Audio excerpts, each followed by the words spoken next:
Hi, this is Sarah. Welcome to Mama's Video Blogs. In this show, we're going to be talking to one of my favorite people. We're going to be highlighting her work. She's an incredible artist. And by the way, if you hear a baby in the background, that's Anastasia Artemis planning her next meeting. So don't worry about the noise. But before I introduce my next guest, I just want to say a little bit about her. She happens to be one of my dearest friends, so I'm really excited to have her come and be on our show. First, let's introduce you. This is Jodie Myers, who is an incredible birth filmmaker. I said that correctly, didn't I? Childbirth filmmaker. Sorry. People think I'm saying birds when you say birth. It's not birds. It's definitely childbirth. And I'm going to definitely let her articulate how brilliant she is. Actually, no, I should say how brilliant she is, but she's going to tell you exactly what she does. But before we talk to Jodie, I'd just like to say that Jodie filmed our birth with Anastasia.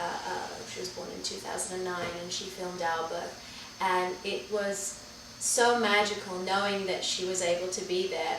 She came into the hospital. I was going to have a water birth, and then plans changed, as they will, so don't be married to your birth plan. It's called birth preferences, just so you don't put that pressure on yourself. And it was so magical knowing that we were going to have this keepsake for life, for a lifetime. And we watched it many, many times, and I watched it recently the other day.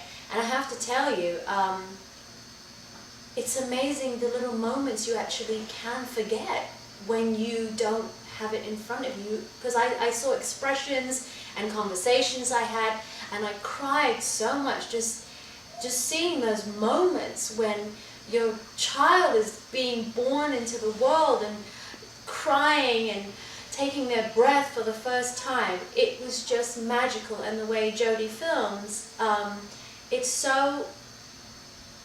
so quiet and so humbling, and you'd never know she was there, but when you watch the film you feel this incredible presence, which we were privy to, of course. So without further ado, and of course I'm rather biased, but we'll get to really the meat of what Jodie does, I'd like to introduce Jodie Myers. So welcome. Hi, welcome to the show. Everyone that's watching. Yeah, mamas, papas, babies, Yeah. aunties, uncles, grandmas, everyone. So Jodie, let's begin. First of all, why birth filming? Why? Birth filming actually found its way to me. I was a film student, went to Florida State University, got my degree in film, and came out to Los Angeles with the hopes to work in documentary filmmaking. And I was lucky enough, I got to work for National Geographic for a year, I worked for Discovery for a short time, and then did other odds ends freelancing, but I didn't really get to pursue my career in documentary filmmaking. And then some friends of mine were pregnant for the first time. They were having their first baby, Maya and Tal. They were having a home birth in water, and they asked me, would you like to come film it? And I've never been at a birth before. It was the first birth I've seen besides what you see in films or television. And I said, of course. I didn't even own a camera. I used their camera. And it was one of the most magical things I've seen. It was completely not what I expected. I've never imagined a birth could be like that. It was literally to candlelight, Indian music in the background, very spiritual, very emotional, very sacred, very intimate, and very beautiful. And gave him the tapes, never saw them, the tapes, never looked at it, and then moved on with my life. And then 3 years later, another friend asked me the same thing. And at this point, I already had a camera, and I went ahead and edited it, and I made a short 15-minute film. And then I was so excited about the way it came out that I went back and edited the first birth from 3 years before, made a little film for them, and then I started getting some feedback. The midwives wanted to show it in their classes. My friends were sharing it with their friends, and people were saying, wow, this is unique. You've got some interesting thing going on, and you should really do this. So I printed out some business cards. I said, yeah, why not? And it's taken a while. I mean, the first girl I filmed was in 2001. She's 9 years old now, probably going on 10. And once I decided this is something I want to do, I put together a website, I put the word out there, and slowly started filming births. And then I met a woman that teaches hypnobirthing, who now shows about 4 or 5 of my births in her classes. I get a lot of people see my work that way. I've got a website, and it kind of rolled into this thing that I would say that I pioneered this little field, I guess, of filming childbirth, and people want it. And I'm sorry, did you want to No. finish the thought? I'd like to ask you too, is when people, parents or parents to be hear that they could possibly have their birth filmed, what's usually the response, and why would you suggest to them that they should have that filmed if that's what they want? I also just, to go back to what you asked before, is why childbirth? Every time I film a childbirth, it's like making another documentary film. So it does encompass everything in documentary filmmaking, because you never know which way it's going to go. I mean, your birth is a perfect example. Absolutely. So every time I film a childbirth and edit it into a film, they're very different. And tying together my dream of traveling in the world and making documentaries, I hope one day to film births in different countries in the indigenous way they bring babies to the world, not necessarily in a hospital in Jamaica or in Africa, but more the way that maybe the native people or people traditionally birth their babies. And now to go back to your question, why should people have their birth filmed? Is that what it was? Yeah, or what do you say? Someone says, why should I have my birth filmed? Well, what would you say to them? Having a birth film is not for everybody. Usually the people that seek to have this experience filmed and their journey documented are people that are taking a very conscious route and not doing what they're told throughout the whole process. Not, okay, my doctor said I need to do this, or just following the traditional modern way of doing it, but it's people that are really seeking out to have an experience with their birth. And I think, if I were to think, I could just imagine how amazing it would be for me to see the day that I was born, my parents' reaction, the first time they saw me. It's something that none of us have. No. I'm actually lucky to have slides from my birth because my father was a doctor. Right. So he was allowed in. Back in my day, daddies weren't allowed in. But that's just one, it's a and flat it's image. Still, right. Yeah. So can you close imagine seeing the day that you were born?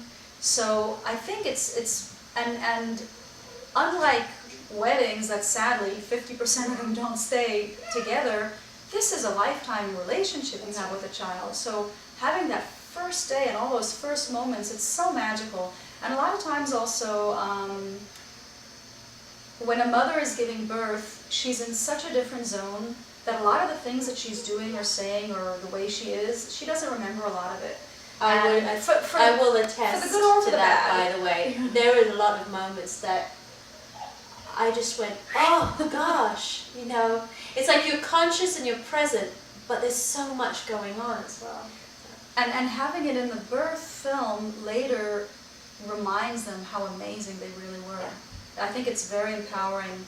And for the fathers too, because a lot of times fathers don't even know what their role is when the mother's giving, or the birthing partner. And also, if I may add to that, it also takes away the job of the father having to sort of be with his wife or a partner being with their partner, and the dad or the partner is trying to hold the camera and missing out on the experience of the actual birth itself. I agree with that 100%. People do ask me, well, my husband could film it. First of all, the husband is part of the story, so and he should be in the film because his reactions and his experience at the birth is just as important.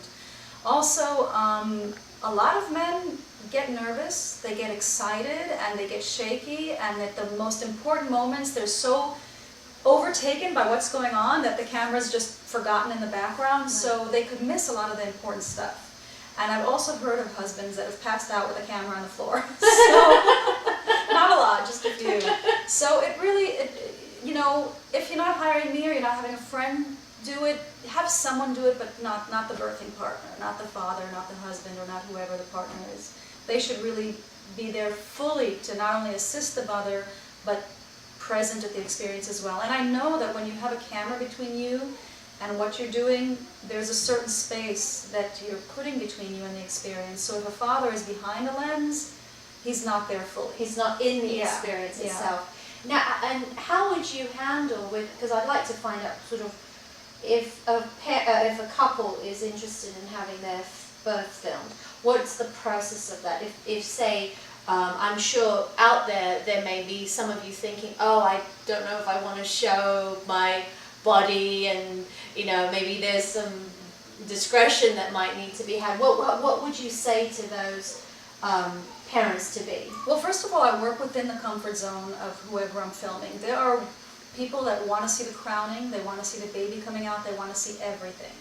There's people that are very modest and they don't want to show that, and they said, I'll have a mirror, I'll be able to see it at the birth, but I don't want that filmed. And what I could do is change my angle of filming. I would never really film from above the shoulder, because if it's at a hospital, for instance, there is no room. The bed is usually up against the wall.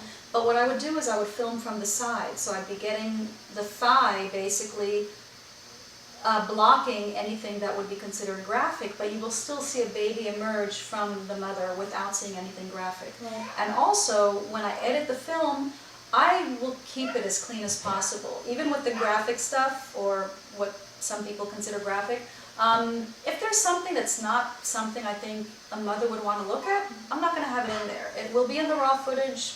They could always look at the raw footage to get the whole picture, but I really work around the comfort zone of the couple. So when a parent to be come to you, what happens? They put a deposit down, or they give you, first of all, obviously, when is their due date or their guest date, is what they say in hypnobirthing, which we'll get to in one of the other videos you're going to be able to see. So how does the process work if they wanted to have you be at their birth? Because it's a guest date, when I take on a birth, I am on call pretty much 2 weeks before the date to 2 weeks after, or of course until the baby's born. And I think Jodie is on call for 2 or 3 births right now? Not simultaneously, but 2 or 3 in a row, and there's possibly another one that's going to be coming up soon. So she's a busy lady, which is wonderful, which is great. And when a couple decides to hire me, I do take a deposit. It's non-refundable, and that's because I'm basically clearing that space for them. So my life basically revolves around that. Not leaving town, not going on holiday, right. Not going anywhere too far from the location, and then once the birth takes place, the rest is due either upon the birth, or if I'm having it edited, then upon delivery of the final film. So there's a choice depending on the funds that and you know, the setup of. Yeah. There's a choice. They can either take the raw footage, keep that, just pay for that. Yeah. Or there's an additional fee to get the film edited. Exactly. Which includes, what would that include, the editing? The editing, I usually have about 2 hours of raw footage on average, and the edited film will be about 15 minutes long. 15 to 25 minutes actually. And the edited film will be on DVD, of course. I now shoot on HD. And it will have titles, it will have music, it will have a slideshow at the end with highlights of the birth. And the music comes from the parents or from you? Either or both.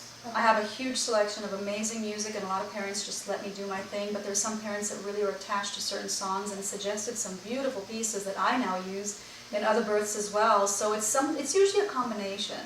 Okay. But the soundtrack is huge, because it makes such a difference when you have a good background music to it, especially because it's edited. Right. And I give them 2 copies when it's done, and I have a laser etched cover that I make that is of course individual, usually with the baby's face or something, and that would be the edited version. For parents that are just hiring me to film it, I think that's the most important thing, is to get the film in the can, because once it's filmed you could edit it at any point. Right.